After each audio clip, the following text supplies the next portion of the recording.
Hey everybody. Alright, so I'm back here again at Miko Motorsports. We're going to give the dune buggy another shot. I got some new ideas I'm going to try. Okay, so what we're going to do is I've got it set up on semi-sequential and we're going to go with the batch fire. This is wasted spark. This will allow us to just make sure everything is running and we can diagnose it. We're going to skip using the cam sensor. We don't even need it. We're going to go straight with the crank and hopefully we can get this thing to fire. Once we get it to fire, then we can trace back and figure out what exactly is the problem, and then we can put it back to the way it should be, which is full sequential. There's some pretty big differences between the two. I'm not going to get into it, but if you guys would like to look it up, you're more than welcome to it.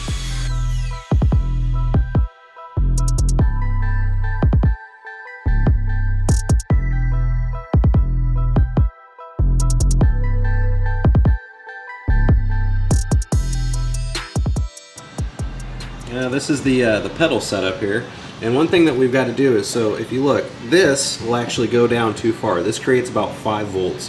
What we want is 4.7 volts. So what we need to have is a bolt that's going to allow this to back off a little bit and just stop right there.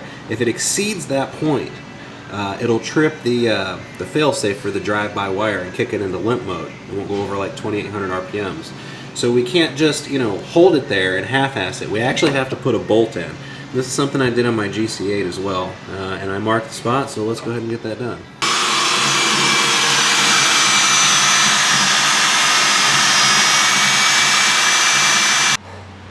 So we've got the drive-by wire hooked up now. You guys want to see this? Check it out.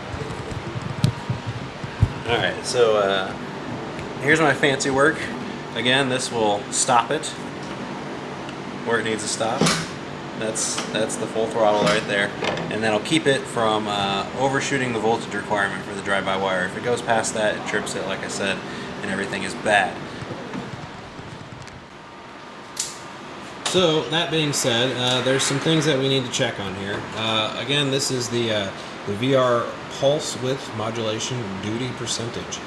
Basically, this is just how much power that the sensor needs to pick up, and this is really important to have set right. So we went 60% and 80%, 0, 500 RPM. That's good stuff.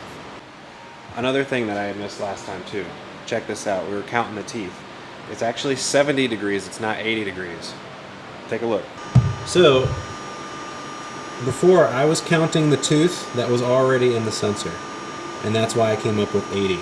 But you don't, you go 70, because it's going to spin past that, and the first one it's going to count is the next one it encounters. 1, 2, 3, 4, 5, 6, 7.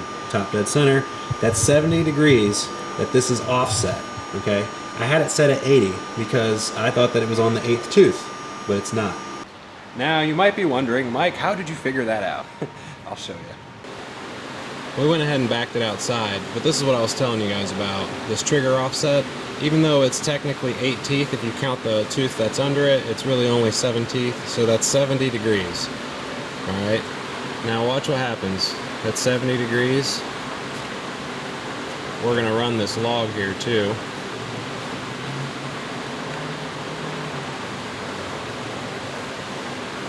And we're going to go ahead and fire it up. Then we'll take a look at the log.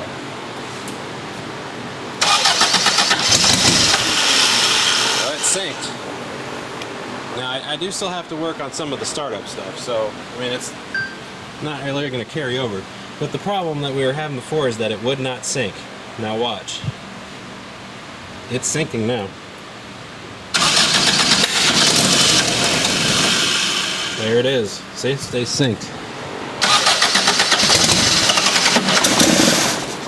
Yep. Still got a little bit more to do, but it's synced. It's running. It's alive.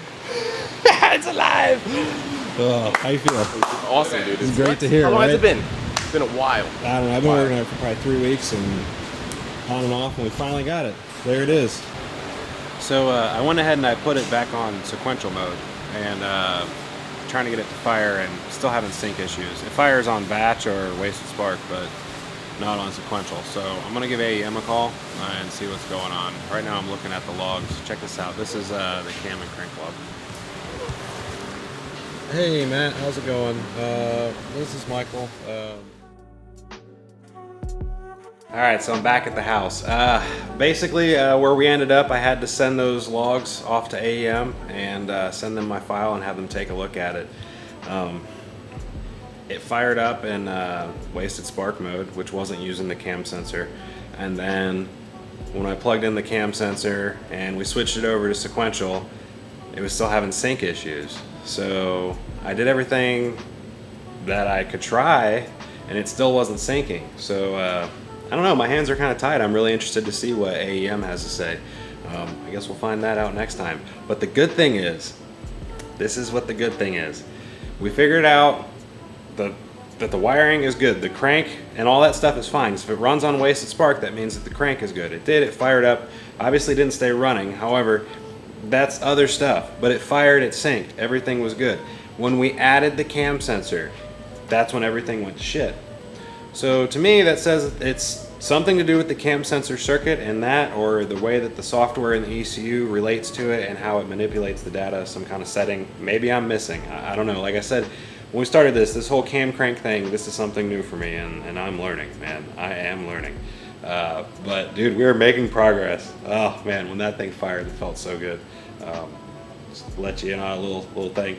Actually, I fired it up in the shop when nobody was really paying attention. They were all kind of standing around, and I was just messing around on the computer and doing my thing, and then I hit it, and then it just goes "Rah!" like that. Everybody just looked at me, and they're like, "Oh, dude, it's alive!" That's right. So it is alive. It is alive. Yes. And subscribe.